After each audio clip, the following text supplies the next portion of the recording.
Besa, pastrimi i shtëpisë nënkupton ndër të tjera edhe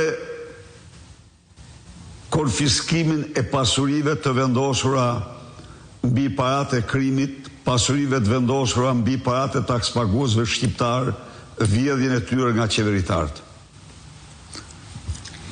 Qeruje Web. Përshëndetje Doktor Berisha. Çfarë projektesh do të kesh në bujqësi, kryesisht për kanalizimet e ujit Vaditës? Për shembull, në komunitetin e bashkisë Klos nuk është bërë asnjë investim.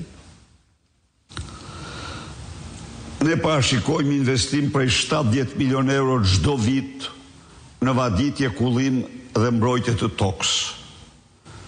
Ne do bëjmë gjithçka që të mbi dyfishojmë sipërfaqen e vaditur gjatë mandatit të parë. Për ne, vaditja, kullimi dhe mbrojtja e tokës do të jetë një nga çështjet më kryesore të programit tonë për bujqësinë.